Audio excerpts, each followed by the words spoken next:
Hello hi అందరికీ నమస్తే. నేను మీ రస్తా వ్లాగ్స్. ప్రస్తుతానికి నేను బిక్కునూరులో ఉన్న శ్రీ సిద్ధిరామేశ్వర ఆలయానికి అయితే వచ్చాను.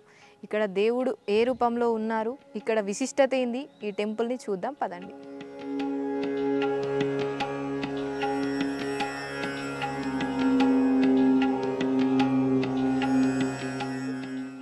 కొలను పక్కనే అంటే కొలను పైనే నంది విగ్రహం అయితే ఉంది. ఇది రాతితో చెక్కబడింది, చాలా పెద్దగా ఉంది. అతిపెద్ద నందీశ్వరుడు అయితే ఇక్కడ ఉన్నాడు. ఇక్కడ నుంచి స్ట్రేట్గా మెయిన్ గోపురం అయితే కనిపిస్తుంది. ఆ విజువల్స్ చూడండి. ఇప్పుడు మనం శ్రీ సిద్ధి రామేశ్వర ఆలయంలో దాని ముందున్న కోనేరు అయితే చెప్పాం కదా, మొత్తం రాతితోనే కట్టడం జరిగిందని. సో ఇప్పుడు మనం కోనేరుని చూడడానికి వెళ్దాం పదండి. నిజంగా ఈ కోనేరు అయితే అతి పెద్దగా ఉంది. నేను చూసిన కోనేరులు అన్నిటితో పోలిస్తే ఇది చాలా పెద్దగా ఉంది.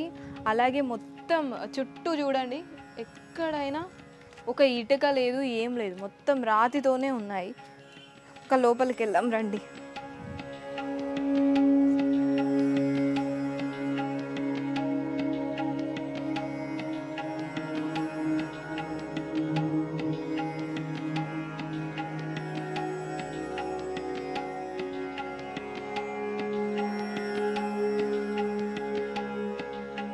నాకు తెలిసి లోపల దారి ఉంది కావచ్చు, దేవుడు ఏమన్నా సినిమాలలో ఉంటుంది కదా.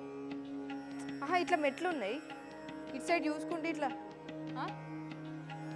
అదే అనుకుంటున్నా. ఒకటి 6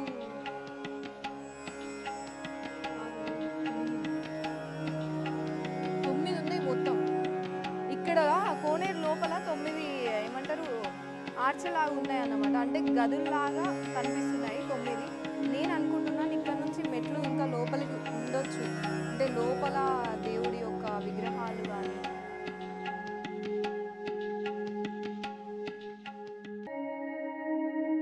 ఎట్లా ఉండాలంటే ఏదో ఇట్లా.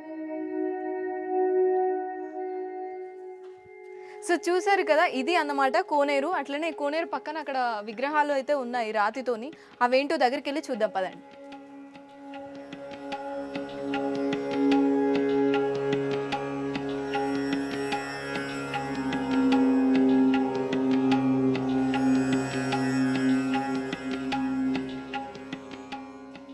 ఇక్కడైతే స్వామి వారికి అంటే పూజలు చేస్తారు. ఇది కోనేరు దగ్గరనే ఉంది కాబట్టి కోనేరు దగ్గర స్నానము వచ్చిన స్వామివారు స్నానం ఆచరించి గర్భగుడిలోకి వెళ్తారనమాట. ఇది అది. సో ఈ చక్రం చూస్తూ ఉంటే సుదర్శన చక్రం కాలభైరవుడా కాదు.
ప్రస్తుతానికైతే బిక్కునూరులో శ్రీ సిద్ధరామేశ్వర ఆలయంలో ఉన్నాము.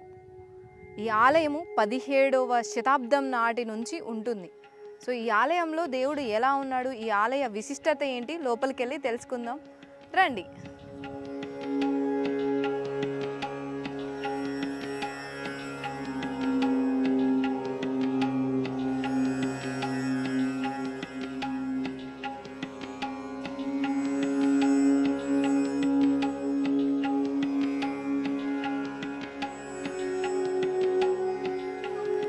బికనూరు పట్టణంలో స్వయంగా వెలిసిన సిద్ధరామేశ్వర స్వామి ఆలయము. ఇక్కడ నందీశ్వరుడు స్వయంగా ఇక్కడ పాలధారతోటి కనబడితే పుట్ట ఉండే పుట్టలో నుంచి వెలికి తీస్తే సిద్ధరామేశ్వర స్వామి లింగం కనబడింది. స్వయంభూలో కోరిన వారికి కోరికలన్నీ నెరవేరుతాయి, కొంగు బంగారం అయి తీరుతుంది. ఇక్కడ ఎలాంటి ఇబ్బందులు ఉన్నా కూడా ఇక్కడ దర్శనం చేసుకుంటే అన్నీ మహిమగల దేవుడు కాబట్టి అన్నీ ప్రతి బ్రహ్మాండంగా జరుగుతాయి. ఇక్కడ ఇప్పుడు శ్రావణ మాసం కానీ కార్తీక మాసం కానీ ప్రత్యేక పూజలు ఉంటాయి. ప్రతిరోజు పొద్దున పూజలు జరుగుతాయి. మధ్యాహ్నం ఆలయంలో మధ్యాహ్నం అన్న పూజ జరుగుతుంది. సాయంత్రం సోమవారం నాడు సేవా కార్యక్రమం ఉంటుంది. ఈవినింగ్ కూడా పూజ చేసి బంద్ చేస్తూ ఉంటారు.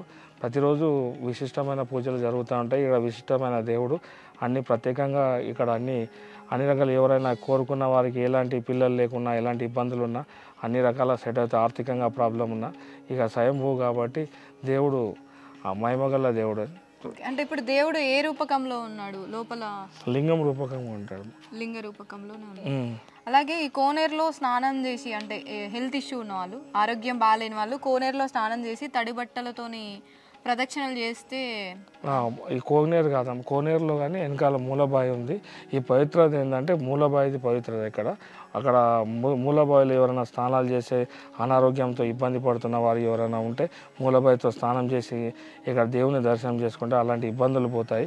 ఇక్కడ దేవుని దగ్గర కొన్ని రోజులు 5 రోజులు కానీ 11 రోజులు ఆర్థిక ఇబ్బందులు కానీ ఎలాంటి ఇబ్బందులు ఉన్న వాళ్ళు చేసుకుంటే కూడా వాళ్ళకు మంచి జరగడం జరుగుతుంది. అంటే ఇక్కడ ఉండొచ్చా 5 రోజులు కానీ? ఉండొచ్చు. రూమ్స్ అవైలబుల్ ఉన్నాయి, అన్ని సౌకర్యాలు ఉన్నాయండి.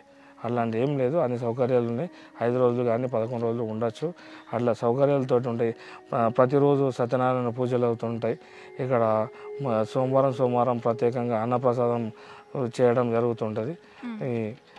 శివరాత్రికి శివరాత్రి స్పెషల్ పూజలు జరుగుతాయి.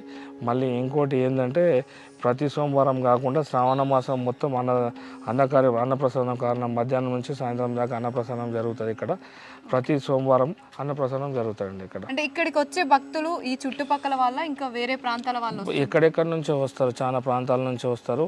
ఇక్కడ కోరుకున్న వారికి ప్రతి ఒక్కటి జరుగుతుంది కాబట్టి ఎక్కడెక్కడ ప్రాంతాలలో మహారాష్ట్ర వాళ్ళు కూడా వస్తారు. ఇక్కడ మన చుట్టుపక్కల హైదరాబాద్ నుంచి డోనర్స్ ఉన్నారు, సిద్దిపేట వాళ్ళు వస్తారు. వాళ్ళందరూ కూడా చుట్టుపక్కల ప్రాంతాలలో ఉంది, కంపల్సరీగా వస్తూ ఉంటారు. అండి ఇప్పుడు ఈ టెంపుల్ వెలిసి ఎన్ని ఇయర్స్ అవుతుందండి? ఇది క్రీస్తు పూర్వం అండి, మన 1700వ శతాబ్దం ఏమో చెప్తూ ఉంటారు. ఆలయ చరిత్ర అని లోపల మాంతయ్య గారు ఉన్నారు, మన పంతులు ఉన్నారు. వాళ్ళ సిద్ధగిరి రామగిరి అని 2 మునీశ్వరులు తపస్సు చేయగా ఇక్కడ మనకు వాళ్ళ మన నందీశ్వరుడు వచ్చి అక్కడ పాలు దారతోటి ఇవ్వడంతో అక్కడ చూస్తే అది వెలికి తీసి చూస్తే లింగం కనబడింది. ఆ మునీశ్వరుల మహిమతోటి ఇక్కడ అందుకే సిద్ధరామేశ్వర స్వామి ఆలయం అని పేరు పెట్టారు. మునీశ్వరులు తపస్సు చేయడం సిద్ధగిరి రామగిరి అని. ఇక్కడ పంతులు కూడా ఉంటారు, రాజు పంతులు అని. వాళ్ళు మన రామగిరి కుడంగ ఓకే. అంటే మీ పేరు? అంజలి. అంజలి గారు కామారెడ్డిలోనే ఉంటారు. కామారెడ్డి నుంచి ఈ టెంపుల్కి ఎంత దూరం? ఇక్కడ నుంచా? అంటే చాలా దూరమా లేకపోతే దగ్గరని వచ్చారా లేకపోతే దూరమైన? దగ్గరని వచ్చినాం. దగ్గరని వచ్చారు. ఓకే. అంటే ఈ టెంపుల్ యొక్క విశిష్టత ఏమైనా తెలుసా మీకు? ఈ వరకు ఎప్పుడైనా వచ్చారా? ఈరోజే ఫస్ట్? వచ్చినాం, చాలాసార్లు వచ్చినాం. చాలాసార్లు వచ్చారు. ఈరోజు స్పెషల్గా ఎందుకు వచ్చారు? మా బాబుకి అన్నప్రసన్న చేయించడానికి వచ్చినాం. అంటే మొక్కుకున్నారా ఇక్కడ ఏం చేయాలి అని?